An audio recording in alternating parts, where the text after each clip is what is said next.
बहुत समय पहले की बात है। एक राक्षस था जिसका नाम भस्मासुर था। वह बहुत शक्तिशाली बनना चाहता था। उसके मन में हमेशा यही इच्छा रहती थी कि पूरी दुनिया उससे डरे और वह सबसे ताकतवर बन जाए।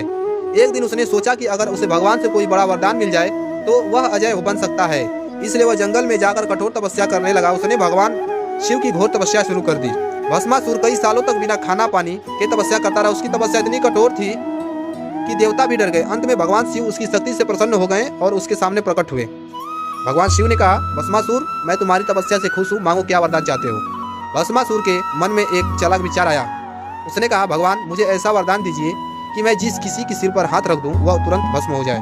भगवान शिव भोले थे, इसलिए उन्हें भोलेनाथ कहा जाता है। उन्होंने बिना ज्यादा सोचे उसे यह वरदान दे दिया। अब भस्मासुर बहुत खुश हो गया। उसे लगा कि अब वह सबसे शक्तिशाली बन गया। लेकिन उसके मन में बुरे विचार आने लगे। उसने सोचा कि क्यों न इस शक्ति को भगवान शिव पर ही आजमाया जाए। जैसे ही भस्मासुर ने भगवान शिव की ओर बढ़कर कहा, भगवान, मैं देखना चाहता हूँ कि मेरा वरदान सच में काम करता है या नहीं। यह सुनकर भगवान शिव समझ गए भस्मासुर उन्हें ही भस्म करना चाहता है। भगवान शिव तुरंत वहां से भागने लगे और भस्मासुर उनके पीछे पीछे दौड़ने लगा। यह पीछा पूरी पृथ्वी और स्वर्ग तक चला। देवता भी बहुत डर गए, क्योंकि अगर शिव जी को कुछ हो जाता तो पूरी सृष्टि संकट में पड़ जाती। तब सभी देवता भगवान विष्णु के पास गए और उनसे मदद मांगी। भगवान विष्णु ने मुस्कुराते हुए कहा, चिंता मत करो, मैं इसका उपाय करता हूँ। फिर भगवान विष्णु ने एक सुंदर स्त्री का रूप धारण किया जिसे मोहिनी कहा जाता है। मोहिनी इतनी सुंदर थी कि उसे देखकर कोई भी मोहित हो जाता था। जब भस्मासुर ने मोहिनी को देखा तो वह तुरंत उस पर मोहित हो गया। वह शिव जी को भूल गया और मोहिनी के पास जाकर बोला, सुंदरी, तुम बहुत सुंदर हो, क्या तुम मुझसे विवाह करोगी। मोहिनी ने मुस्कुरा कर कहा, मैं तुमसे विवाह कर सकती हूँ, लेकिन मेरी एक शर्त है। भस्मासुर ने कहा, बताओ तुम्हारी क्या शर्त है। मोहिनी ने बोला, तुम्हें मेरे साथ नृत्य करना होगा। अगर तुम मेरे हर स्टेप की नकल कर सको तभी मैं तुमसे शादी करूंगी। भस्मासुर तुरंत मान गया, क्योंकि उसे अपने ऊपर बहुत घमंड था। फिर मोहिनी ने नृत्य शुरू किया।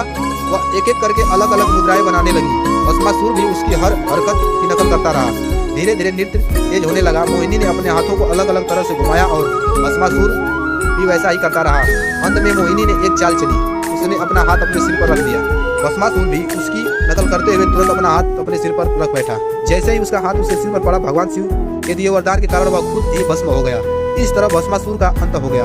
भगवान शिव को भी राहत मिली और सभी देवता खुश हो गए। भगवान विष्णु ने अपनी बुद्धि और चालाकी से पूरे संसार को एक बड़े संकट से बचा लिया। इस कहानी से हमें यह सीख मिलती है, अहंकार और शक्ति का गलत उपयोग हमेशा विनाश का कारण बनता है। जो व्यक्ति अपनी ताकत का ग्रहण करता है उसका अंत भस्मासुर की तरह ही होता है। यह वीडियो आप लोग को पसंद आया हो तो मेरे चैनल को सब्सक्राइब करें, लाइक करें, शेयर करें। जय माता दी, जय श्री राम, जय श्री राधे राधे।